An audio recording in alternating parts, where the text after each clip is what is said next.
the Dragon capsule, as that heat shield is meant to Craft from the water is a hazardous operation, and any other boats. And so for the safety of the crew, which you see there on your screen, your safety. right off the coast of Tallahassee, Florida.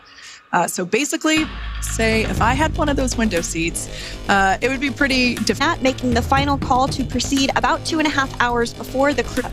Once Dragon began flying today, we had a number of additional checkpoints to. We right there have our first view of Dragon Freedom coming home to Earth. And that view is from the WB-57, which is one of NASA's high-altitude planes that is tracking. Now, because of the way that this camera is configured, it does look like it is dark, but it is indeed daytime, and you're beginning to see that plasma trail as Dragon re-enters the Earth's atmosphere. All of that is expected. We are anticipating an acquisition of signal around 2:51 p.m. Pacific time, so just minutes from now, and you may hear the Corps begin to hail out or call Dragon for communications and see if we can potentially get communications with them a little bit earlier.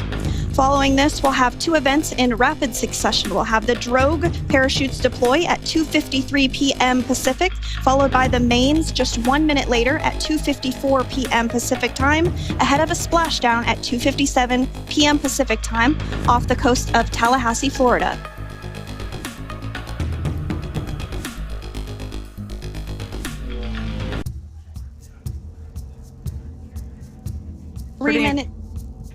Pretty incredible views of the Dragon spacecraft making its way home back to planet Earth with the Crew 9 astronauts on board.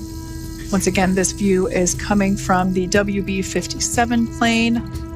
That heat shield we can see doing magnificent work as it works to Freedom, SpaceX, contract.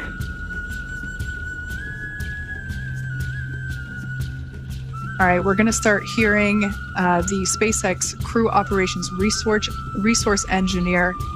SpaceX Freedom is with you. 4.16. Enjoying the ride. Copy that, Freedom. Great news there from Commander Nick Hague reporting back. We see a healthy flight computer. Expect automated chute deployment. Freedom copy.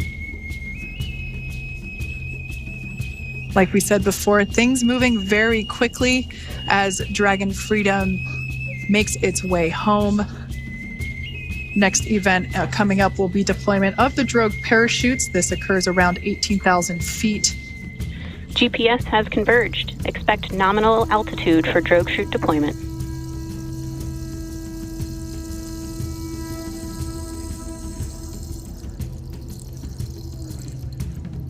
We're about 2 minutes away from deployment of those drogue parachutes. Now the heat shield is continuing to work to slow the vehicle down. That entry period, it will slow it down from 350 to about 119 miles per hour. We can see 15 kilometers. Brace for drogue window. We are awaiting the drogue deploys. This view coming from the WB-57 high altitude plane. And there you see it on your screen, drogue deployment. Drogue descent rate nominal. you can hear the crowd here Visual on 2 healthy drogues. as Dragon Freedom continues to make its way back to planet Earth.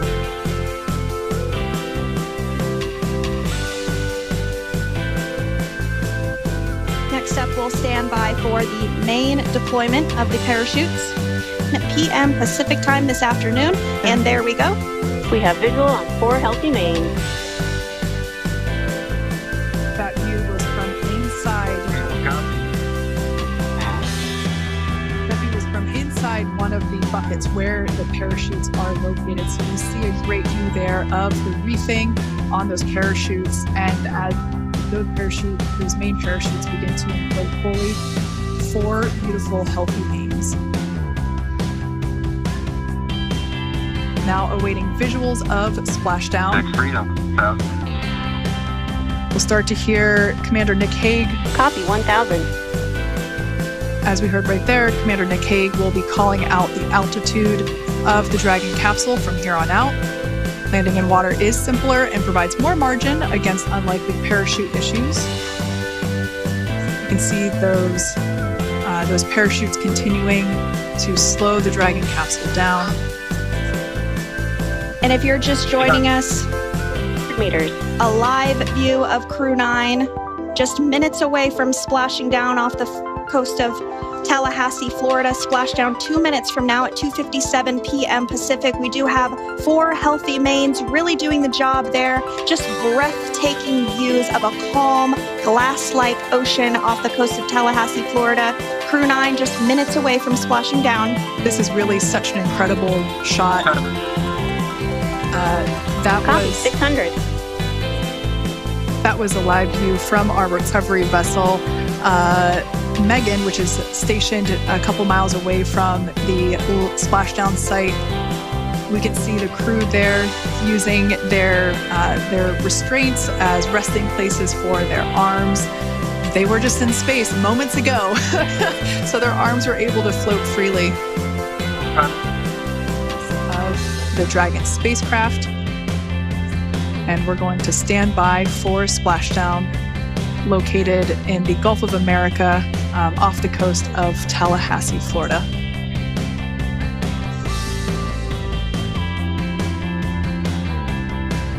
And splashdown. Crew 9 back on Earth.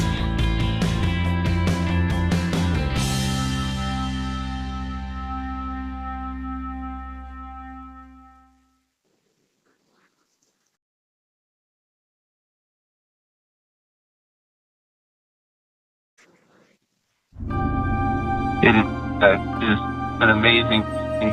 What a ride. I see the capsule.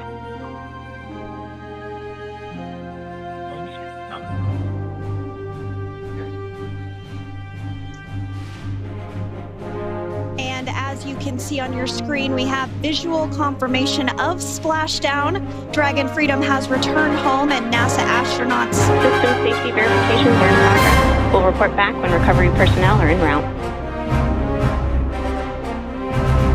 From space. The SpaceX recovery ship and team have been waiting for Dragon's splashdown, and they will now make their way to the splashdown location. The teams have been ready and waiting about 3 nautical miles away, so it's going to take them about 30 minutes or so to make their way And to... SpaceX Freedom. Pretty sure we're going to stay. Copy, Stable 1. We see the same.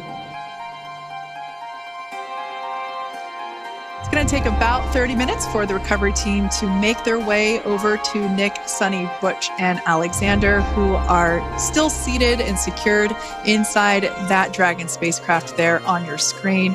Incredible views there of that thermal protection system, or TPS.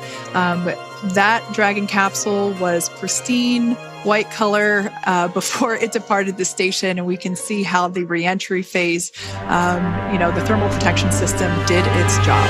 If you're wondering what that hole, that bucket area is, that is underneath the side hatch. That is where the main parachutes were stored. So when we saw the Dragon capsule docked at station, it looked very different. The panel that protects where the drogue parachutes are located.